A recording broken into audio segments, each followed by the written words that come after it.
ओम भूर्भुवः स्वः तत्सवितुर्वरेण्यं भर्गो देवस्य धीमहि धियो यो नः प्रचोदयात्।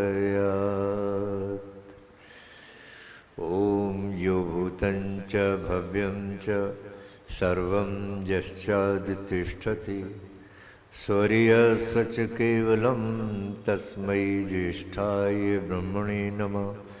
तस्मै ज्येष्ठाय ब्रह्मणे नमः।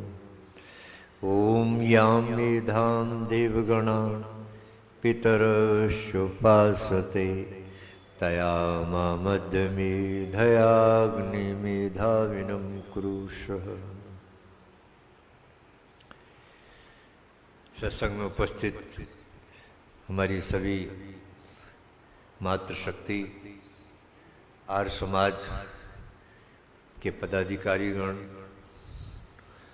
हमारे स्वाध्यायशील और यज्ञ आदि के माध्यम से वैदिक विचारधारा का प्रसार करने में संलग्न श्री सत्यनारायण जी, हमारे कर्मठ कार्यकर्ता श्री त्रिलोकनाथ जी, इस आर्य समाज के बहुत ही वरिष्ठ समर्पित मंत्री श्री श्यामलाल जी और मेरे सामने बैठे हुए हमारे दोनों ही वरिष्ठ महानुभाव युवा साथियों और हमारे आर्य पुरोहित कैलाश जी,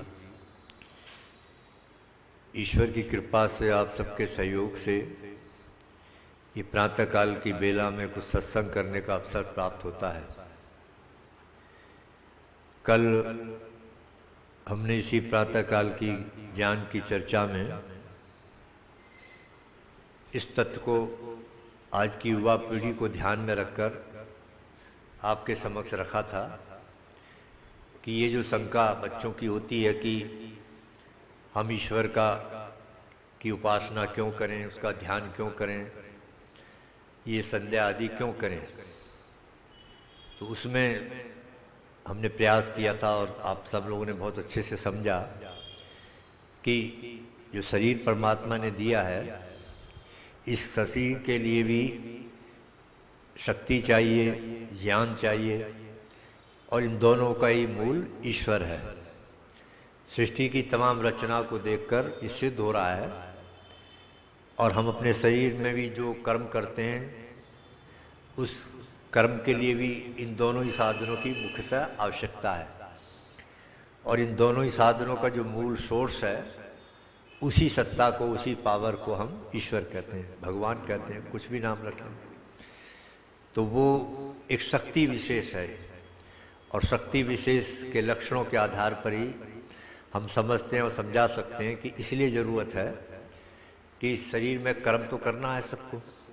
बिना कर्म के तो जब तक शरीर में जीवात्मा है रह नहीं सकते। तो कर्म जब करना है तो उसके लिए हमें शक्ति भी, पावर भी चाहिए और हमें ज्ञान भी चाहिए। तो इसलिए ये आवश्यकता है कि जैसे शरीर का संचालन भोजन आदि से सब करते हैं, पर भोजन में भी जो शक्ति, पावर है वो उसी सत्ता के द्वारा निहित है और उसी के द्वारा हमारा ये शरीर चलता है, तो सारा संसार चल रहा है। तो कहने का अभिप्राय ये है कि इस प्रकार से हमने ये समाधान किया कि जो हम कहते हैं ध्यान करो, परमात्मा की उपासना करो, थोड़ी देर बैठो, तो उससे क्या होगा कि उसकी संगत से हमारे अंदर भी ऊर्जा का संचार होता है और ज्ञान की वृद्धि होती है।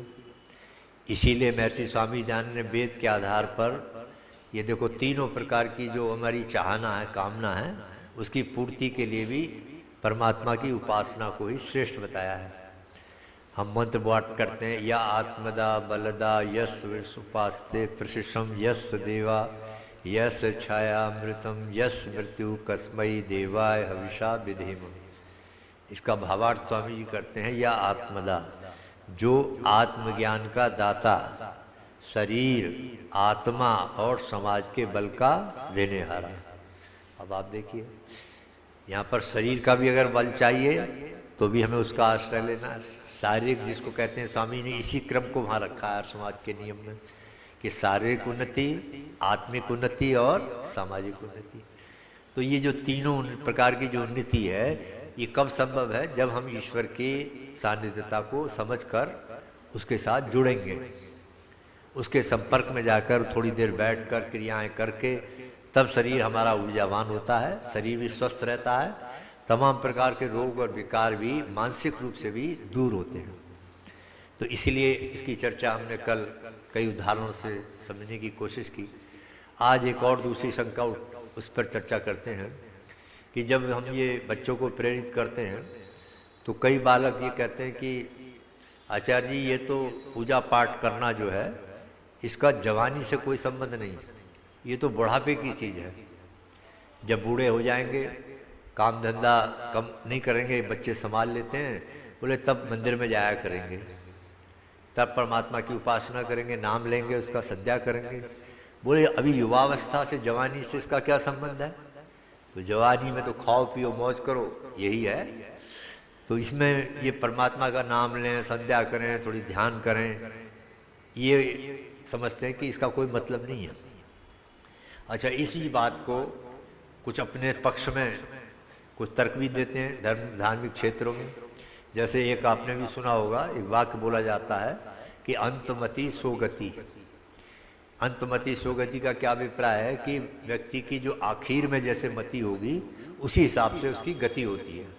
अगर अच्छा आखिर में हमारी परमात्मा आध्यात्म की मति है, सोच है, उस समय संस्कार है, तो उसी हिसाब से हमारे गति। और अगर हमारे इंद्रिय बाहुल्यता के साथ उसी के साथ जुड़े रहे सारा जीवन, तो फिर वो चीज़ वहीं खींच के ले जाती है। ये भी बड़ा एक रहस्य है, इसी आधार पर भी हमें सावधान किया जाता है। और देखो, एक आज मैं देखता हूँ एक प्रक्रिया होती है, हमारे बड़े लोग देखा होगा, शायद यहाँ भी मुझे लग रहा है हमारे उत्तर भारत में प्राय होती है। जब कोई व्यक्ति की मृत्यु हो जाती है तो शमशान घाट ले जाते हैं। जब उसको ले जाकर वहाँ बॉडी जलाई जाती है तो अध जली जब थोड़ी आधी जल जाती है तो क्या होता है, क्रिया कराते हैं पुरोहित लोग, पंडित लोग। वो बांस जिसमें ले जाते हैं, बांस को ऐसे करके कुल्हड़ मट्टी का, इधर तो कुछ और पक कर रखा होगा, वो मट्टी का कुल्हड़ टाइप का होता है, उसमें घी भर लेते हैं और घी भरकर उसके कपाल पर यहाँ पर मारते हैं। इसको कहते हैं कपाल क्रिया। तो ये इस स्थान पर और इस पर मारकर वहाँ घी डाल देते हैं। ये क्या है? ये एक गलत परंपरा पड़ गई, लेकिन इसके पीछे मकसद क्या था? मकसद ये है कि कोई व्यक्ति ने कैसा जीवन जिया है, उसका जीवन किस प्रकार का रहा, तो इसका भी एक पहचान का लक्षण जब शरीर से जीवात्मा छोड़ कर जाती है उस समय होता है। कुछ लोगों को आपने देखा होगा आंखें खुली रही तो कहते हैं भाई आंख से निकल रही है इसकी जीवात्मा, कुछ के कहीं और से भी निकलती देखी है, मल मूत्र स्थान से भी निकलता देखा है, अनुभव होता है। लेकिन सबसे जो श्रेष्ठ निकलने का स्थान है, जो आत्मा जाए शरीर को, वो क्या है? ब्रह्मरंध्र है। ब्रह्मरंध्र जिसको यहाँ कहते हैं।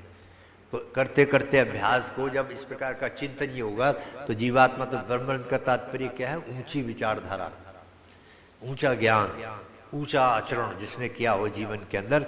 तो हमारे सामने एक लक्ष्य होता था कि भाई जब मृत्यु होगी तो, लेकिन अब वो लक्ष्य तो पूर्ति होती नहीं, वो उसको एक परंपरा के रूप में उसका सिर पे मारकर और फोड़ कर कहते हैं वो कर देते हैं कपाल क्रिया। ये कपाल क्रिया का भाव जो था ये था कि वो तो स्वाभाविक रूप से जो जीवन जिया है, आत्मा किस इंद्रिय से बाहर निकली है, ये उसका लक्षण था। अब इसी को देखो, जैसे हम हमारे यहाँ क्या स्टैंडर्ड मेजरमेंट है जीवन का, हम प्रार्थना भी करते हैं कि हम जो है कम से कम 100 वर्ष की आयु हमारी है। 100 वर्ष की आयु एक मेजर, ज़्यादा भी हो सकता कम, लेकिन 100 वर्ष की आयु से पहले अगर कोई व्यक्ति स्वाभाविक रूप से उसकी मृत्यु हो गई, चला जाता है ना, एक्सीडेंटल अकाल मृत्यु की बात नहीं कर रहा मैं, लेकिन स्वाभाविक रूप से मृत्यु है, तो मृत्यु क्या जीवन की कल्पना की है कि भाई 100 वर्ष तक तो हम जिएंगे। 100 वर्ष से जो है कम में हमें किसी भी प्रकार के मृत्यु का शिकार नहीं होना।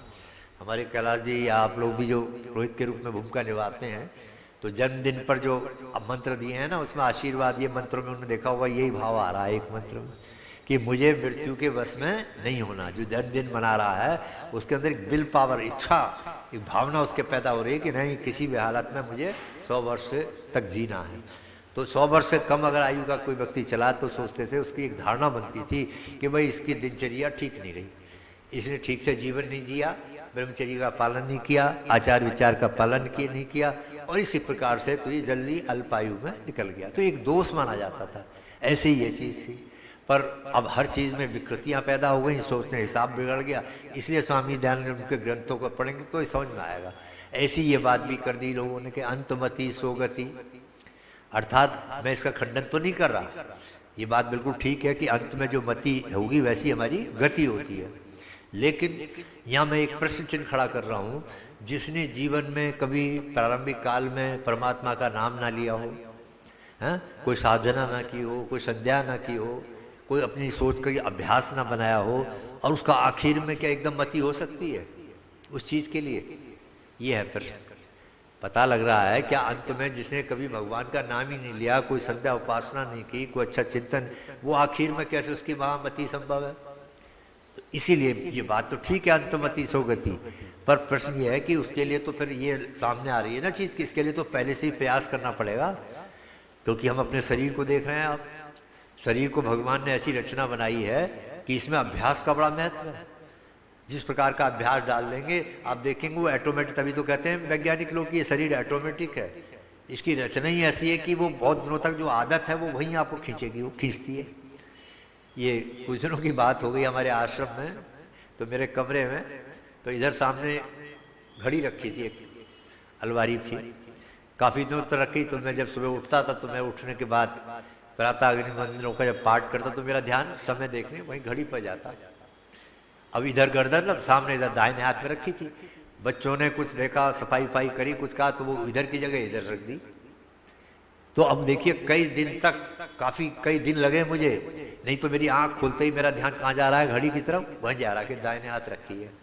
अब देखिए लगातार से उससे जुड़ने से क्या प्रभाव पड़ गया शरीर के ऊपर। तब बाद में विचार आता नहीं, घड़ी जब वहाँ नहीं है तो अरे घड़ी इधर आ गई। तो बहुत क्षणों के बाद फिर जब इधर बार बार देखा इधर, तब अभ्यास बना कि आँख खुलते ही घड़ी पर इधर नजर जाती है। तो शरीर बता रहा है ना कि जो भी चीज़ जिस प्रकार की हम भावना बना लेंगे, आदत डाल, वो आदत बन जाता है, संस्कार। कितने लोग जीवन में हम लोग अनुभव करते हैं, थोड़ी देर बाद हम कहते हैं भाई नहीं करना चाहिए था, मुझे गलत क्या करूँ, आदत से मजबूर हूँ। तो ये आदत क्या है जिसके सामने हम बेबस हो रहे हैं, मजबूर हो रहे हैं? वो आदत क्या है? हमारे बार बार किए गए कर्म का अभ्यास है। वो संस्कार कह सकते हैं, उसको संस्कार पड़ गया, और उसी संस्कार वो बार बार खींचता है ना। कितने डॉक्टर ने मना करते हैं ये मत खाना वो मत खाना, फिर भी बोले खा लिया। कितने रोज देखते हैं ये नहीं करना, ऐसी आदत, गलत आदत पड़ी है, उसका शिकार हो रहा है आदमी। तो ये जो चीज़ है इस पर ध्यान देने की आखिर में, ये तो ठीक है कि अंत में मति हो, लेकिन ऐसे नहीं बनने वाली अचानक मति। उसके लिए पहले से जिसने जो अभ्यास किया है उसी को से बाद में वो चीज़ काम आती है। देखो मैं कुछ इतिहास की घटनाओं से आपको इसको कन्फर्म करता हूँ, सिद्ध करता हूँ। महमूद, ये ट्राड ने राजस्थान का इतिहास लिखा है, ट्राड बड़ा प्रसिद्ध इतिहास है, उसने ये सारी घटनाएं अपने उसमें लिखी हैं। और उसने लिखा है, एक महमूद गजनवी की चर्चा की है उसने, कि महमूद गजनवी ने जीवन भर क्या किया, धन दौलत लूटी, खजाने भरता था। हम अपने शब्दों में कहें अर्थात उसने सारा जीवन भर धन दौलत की उपासना की, उठते बैठते खाते सोते उसी की सोचता था कि भी पैसे कैसे इकट्ठा हो, पैसा कैसे। और कहा ही जाता है कि कब्रों तक में से उसने पैसे निकलवा लिए थे अपने समय के। तो अब आखिर में जो उसका समय लिखा है ट्राड के इतिहासकार ने, कि जब अंतिम समय था उसका तो प्राण नहीं निकल रहे थे, बड़ी बेचैनी थी, बहुत व्याकुलता थी, बहुत कष्ट, वेदना। तो उसके जो समकालीन लोग थे अपने, उन्होंने उसकी वेदना को समझा और समझ कर क्या किया कि उसके सामने जो खजाने में भरा हुआ रुपया धन दौलत थी उसके ढेर लगा दिए सामने। और ढेर लगाने के बाद इतिहासकारों ने लिखा कि महमूद गजनवी ने एक वेदना भरी दृष्टि ढेरों पर डाली और बस उसके बाद एकदम आंख मीच कर संतोष की सांस ली और प्राण पखेरु निकल गए। तो ये क्या कर रही, ये सिद्ध हो रहा है इससे कि उसने जीवन भर धन दौलत की उपासना की, उसके बारे में सोचा, उसी के बाद में किया, और देखो अंत में उसकी मति कहाँ अटकी हुई है। तो ये इशारा कर रही है कि इसी प्रकार से अगर जीवन में हम शुरू से उस चीज़ के साथ नहीं जोड़ेंगे, नहीं अभ्यास डालेंगे और ये सोचेंगे तो बुढ़ापे में जाके हो जाएगा। बुढ़ापे में क्या होगा? बुढ़ापे में तो ये जो सीधी हमारी रीढ़ की हड्डी, ये भी सीधी नहीं होती, ये भी सीधे होकर नहीं बैठ सकते थी। तो अब आप देखिए तो अवस्था तो ये तो अभ्यास की बात है कि शुरू से जब अभ्यास डाल दिया तो वो काम आएगा आपका जिस रूप में भी है। और देखो वहीं एक घटना और लिखी है उसने, महाराणा प्रताप के जीवन की भी एक घटना है। महाराणा प्रताप ने बहुत किले जीते, लेकिन अंत तक वो मेवाड़ नहीं जीत पाए, तो उन्हें बड़ा कष्ट था इस बात को लेकर। तो उनका भी जो अंतिम दृश्य, अंतिम सीन है, पड़े हुए थे मृत्यु शैया पर, प्राण नहीं निकल रहे, बड़ी बेचैनी है। तो उनके, क्योंकि उन्होंने अपने बेटे से भी उम्मीद नहीं थी और काफ़ी कुछ हार चुके थे, गंवा चुके थे, समय भी निकल गया था, तो उसको लेकर बड़े चिंतित हैं। वो मृत्यु शैया पर पड़े हुए थे, लेकिन उनके बेटे ने और सेनापति आदि ने उसको समझा, समझ कर क्या किया, वहाँ उनके सामने नंगी हवा में तलवार लहराते हुए प्रतिज्ञा की कि महाराणा आप निश्चिंत रहो, जब तक शरीर में हमारे खून की एक बूंद भी बाकी रहेगी हम मेवाड़ के लिए संघर्ष करते रहेंगे। इतिहासकार ने लिखा, जब महाराणा ने ये शब्द सुने तब उन्होंने संतोष की सांस ली और प्राण पखेरु निकल गए। ये बता रही ना कि जीवन भर उनका जो जीवन था मेवाड़ के सोचने में बीता कि मेवाड़, और देखो वहीं अटक रही है उनकी। हमारे सरोजिनी नायडू एक भारत कोकिला के नाम से प्रसिद्ध हुई हैं, जिन्होंने बड़े गीत लिखे हैं। उनके भी जीवन का यही दृश्य आखिर में, जब वो पड़ी थी अंतिम मृत्यु शैया पर, प्राण नहीं निकल रहे, बड़ी बेचैनी, तो उन्होंने अपनी स्टेनो को बुलाकर कहा कि कोई गीत सुनाओ।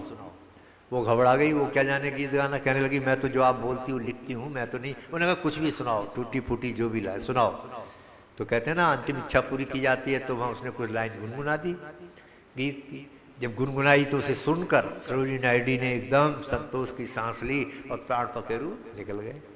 ये घटना बता रही है कि उन्होंने जीवन भर क्या किया था, गीतों की उपासना की, इसलिए उनकी जो मति थी अंत में वो गीतों में देखो अटक गई। ऐसी और भी गांधी जी के भी जीवन से कुछ इसी प्रकार का मिलता है उदाहरण।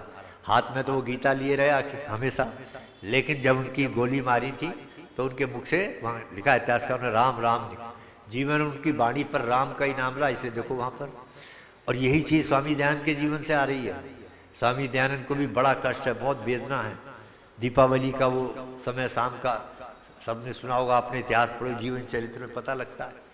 उसके बाद उन्होंने क्या किया, सबको हटा दिया और सबको हटाकर खिड़की खुलवा दी, दरवाजे खुलवा दिए, बाल नक्षत्र पूछा और उसके बाद में बैठ गए। शरीर में बड़ी पीड़ा थी, लेकिन उस दिन बैठ गए एकदम, और बैठकर प्राणायाम करके और ईश्वर स्तुति प्रार्थना उपासना के मंत्रों का पाठ कर रहे हैं।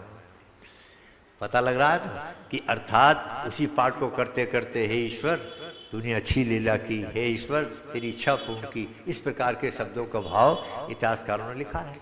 तो ये चीज़ बता रही है कि स्वामी जी ने जीवन भर क्या किया, परमात्मा की उपासना की, वो ईश्वर के भक्त बने रहे, ईश्वर की साधना, ईश्वर का चिंतन, ईश्वर के बारे में सोच, और देखो उनकी मति परमात्मा।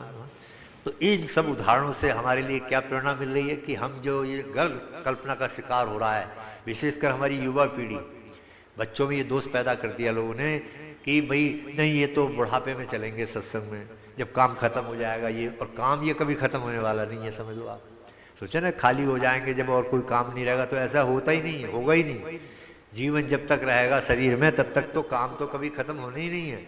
ये तो अब हम तो सोचना है कि भाई ये तो लगे ही रहे, कुछ वो काम करो जिससे हमारा अगला भविष्य भी अच्छा बने, जीवन की हमारी सार्थकता भी सिद्ध हो कि क्यों परमात्मा ने सुंदर शरीर हमें बना के दिया। तो ये जो ज्ञान जब हमें प्राप्त होता है तब उसी हिसाब में हम सोचते हैं और कर्म करते हैं। पर गलत लोगों ने ये करके क्या कर दिया कि पूजा पाठ, भगवान के दर्शन, सत्संग में जाना, कहते हैं इससे तो बुढ़ापे का संबंध है। ये गलत धारणा पैदा कर दी लोगों ने। अपने शरीर को देखो, आप में से भी एक देखो और उदाहरण से समझ सकते हैं। आपने देखा कचहरी पे जो टाइपिस्ट लोग बैठे होते हैं, अब तो कंप्यूटर आ गया, पर पहले टाइप किया करते थे ऐसी उंगली।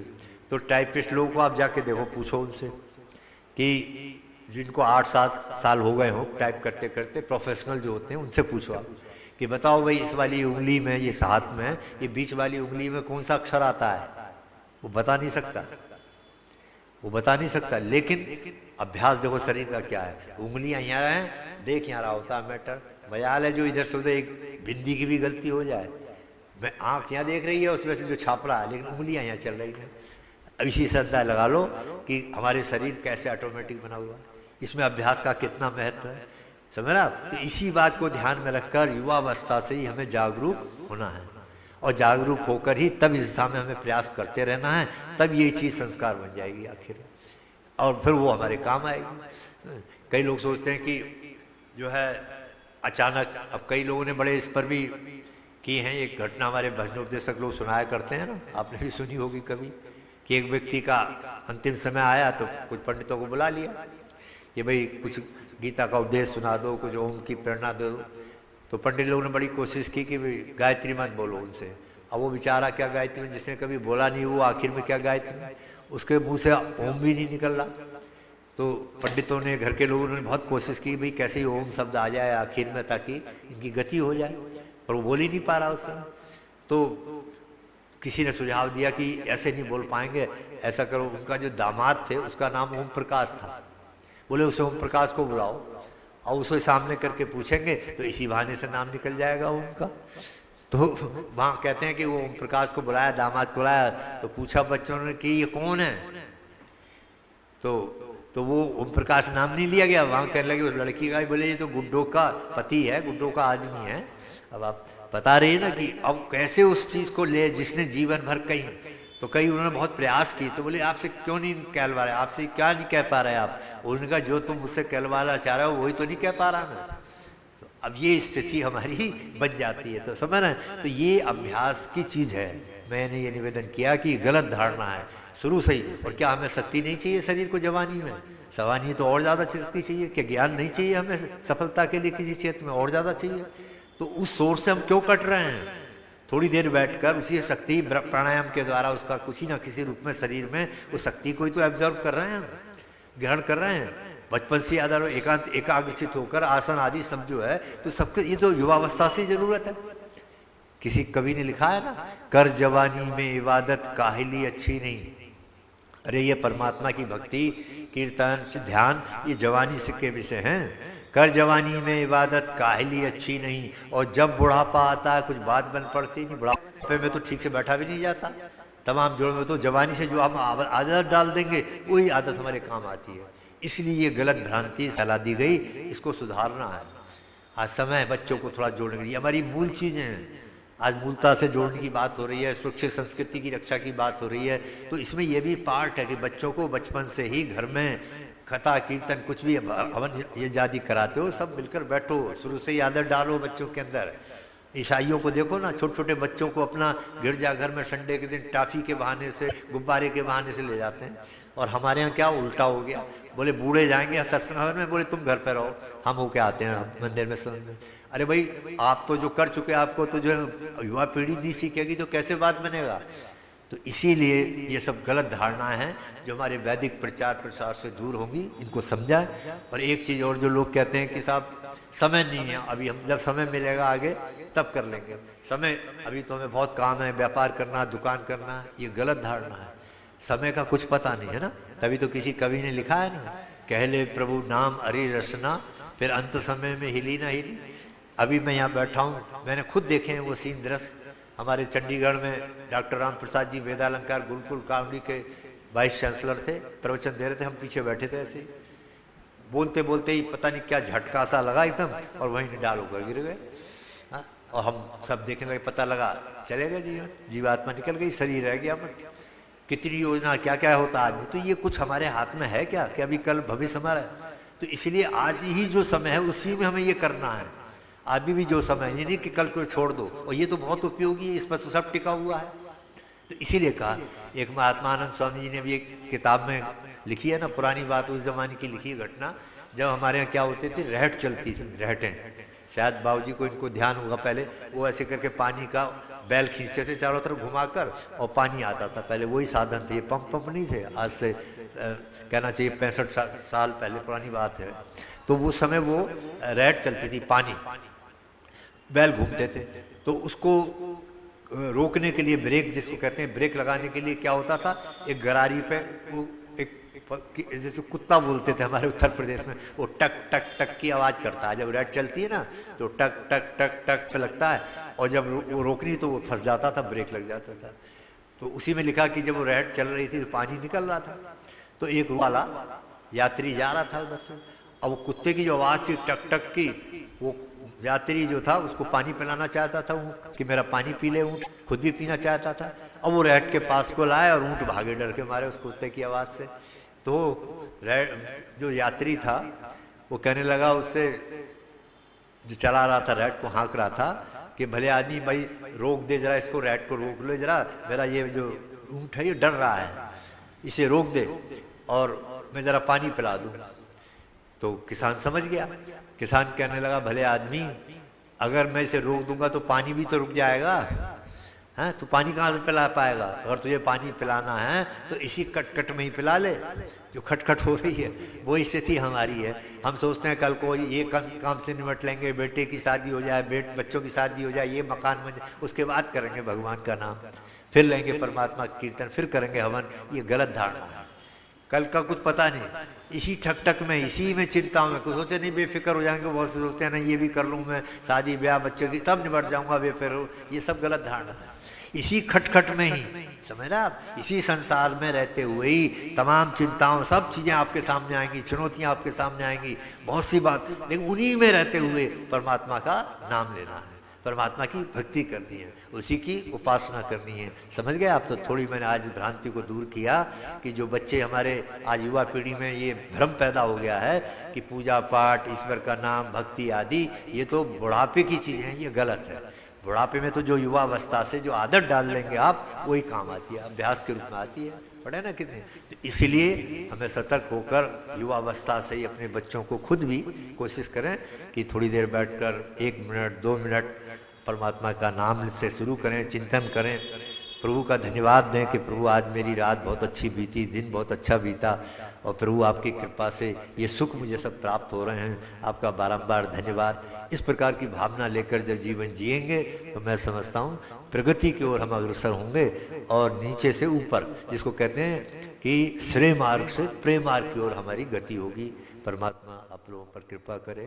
ओम शम ओम देव शांति अंतरिक्षगम शांति पृथ्वी शांतिराप शांतिरोषधयः शांति वनस्पतयः शांतिर्विश्वे देवाः शांति ब्रह्म शांति सर्वगुण शांति शांतिरेव शांति सामा शांतिरेधि। ओम शांति शांति। जो बोले सो अभय सत्य सनातन वैदिक धर्म की जय। महर्षि देव दयानंद की जय।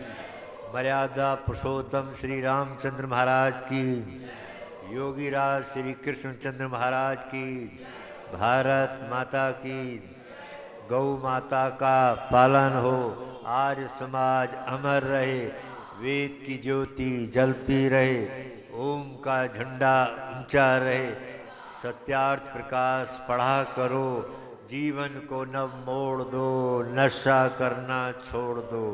जो बोले सो अभय सत्य सनातन वैदिक धर्म की जय। वैदिक ध्वनि। ओ